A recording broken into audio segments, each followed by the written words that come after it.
అమరావతి అంతా ఒక డొల్ల, ఒక మిథ్య. అమరావతి ఒక తెల్ల ఏనుగు. అది గ్రోత్ ఇంజిన్ కాదు, ఒక రియల్ ఎస్టేట్ వెంచర్. అమరావతిలో ఆదాయాన్నిచ్చే మార్గాలు లేవు. ఏపీ ఖజానాకు డబ్బులు తెచ్చే అవకాశాలే లేవు. ఇవన్నీ ఎవరో చేసిన విమర్శలు కావు. సాక్షాత్తు ముఖ్యమంత్రి చంద్రబాబు, మంత్రి నారాయణలే ఈ మాటలు నిజమని నిర్ధారించారు. భూములు అమ్మితే తప్ప అమరావతి అప్పులు తీరవని వారు తేల్చేయటంతో ఏపీ ప్రజలంతా అవాక్కయ్యారు. ఇన్నాళ్లు సీఎం చంద్రబాబు రాజధాని కోసం 33,000 ఎకరాల భూములు ఇస్తే మీరంతా కోట్లకు అధిపతులైపోతారంటూ అన్నదాతల్ని నమ్మించారు. అమరావతి ప్రాంతంలో 29 గ్రామాల్లో ప్రభుత్వ, ప్రైవేటు భూములు కలిపి 54,000 ఎకరాలను సమీకరించారు. భూములు ఇవ్వని వారిని కూడా ప్రభుత్వం తీసేసుకుంటుందని బెదిరించి భయపెట్టి మరి ల్యాండ్ పూలింగ్లో తీసేసుకున్నారు. 9 నగరాలు కడతాం, ఆ సిటీస్ అన్నింటితో కలిపి అమరావతి మహానగరం అవుతుందని నమ్మబలికారు. ఆ తర్వాత చంద్రబాబు ఏమన్నారు? ఇప్పుడున్న 54,000 ఎకరాలు సరిపోవని, మరో 50,000 ఎకరాలు ఇస్తేనే ప్రపంచ నగరం అవుతుందని, లేకపోతే మున్సిపాలిటీగా మిగిలిపోతుందని చాలా కాలం కిందటే లోగుట్టు బయటపెట్టారు. తాజాగా అసలు అమరావతిలో మేం కట్టే నిర్మాణాల్లో ₹1 కూడా ఆదాయం వచ్చే నిర్మాణాలు లేవని తేల్చేశారు. భూములు అమ్మడం వల్ల తప్ప మరే ఇతర మార్గాల్లోనూ ఆదాయం రాదని స్వయంగా సీఎం చంద్రబాబు, మంత్రి నారాయణే చెప్పారు. అమరావతిలో రైతుల నుంచి తీసుకున్న భూముల్లో 5,000 ఎకరాల భూములను అమ్మేస్తామని, అవి అమ్మాక వచ్చే డబ్బులతో రాజధాని అప్పులు తీరుస్తామంటూ చావు కబురు చల్లగా చెప్పారు. ఈ 5,000 ఎకరాల న్యాస్టీస్గా ఒక 4 సంవత్సరాల తర్వాత ల్యాండ్ వాల్యూ పెరిగిన తర్వాత అమ్ముతూ ఏదైతే అప్పు తెచ్చామో దాన్ని కడతాం. ఒక్క పైసా కూడా ప్రజలు కట్టే ట్యాక్సులతో అమరావతి రాజధాని అప్పులు తీర్చము.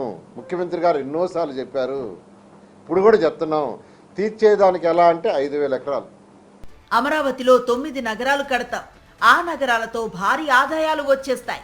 హైదరాబాద్లో ఎలాగైతే భారీగా ఆదాయం వచ్చి పడుతుందో అమరావతిలో కూడా అలానే ఆదాయం వచ్చేస్తుందని గత 12 ఏళ్లుగా సీఎం చంద్రబాబు, మంత్రి నారాయణ, ఎల్లో మీడియా అంతా కలిసి గ్రాఫిక్స్ ని చూపించి నమ్మించారు.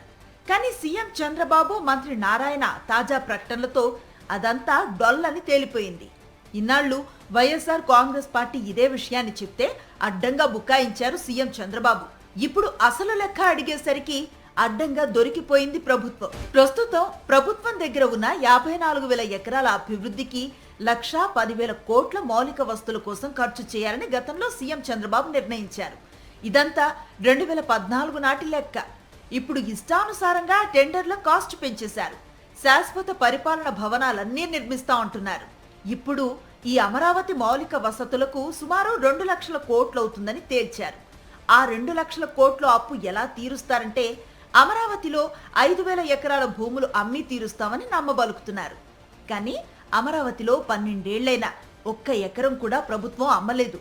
రుణాల చెల్లింపులు మరో 4 ఏళ్లలో ప్రారంభించాల్సి ఉంది. అప్పుడు ఎలా అప్పు చెల్లిస్తారో చెప్పండి అని అడిగితే 54,000 ఎకరాలు తమ దగ్గర ఉన్నాయని, అందులో నుంచి 5,000 నుండి 8,000 ఎకరాలను ఎకరా 20 కోట్ల రూపాయల చొప్పున అమ్మకానికి సిద్ధం చేస్తామని చెప్పారు.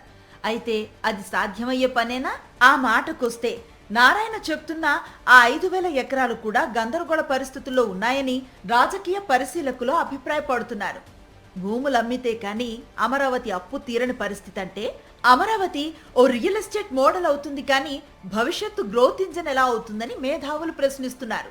చంద్రబాబు ఇన్నాళ్లు అమరావతి ముసుగులో వేసింది రియల్ ఎస్టేట్ ప్లాన్ తప్ప భవిష్యత్తులో ఏపీకి ఆదాయాన్ని పంచే మోడల్ కాదని పక్కాగా తేలిపోయింది.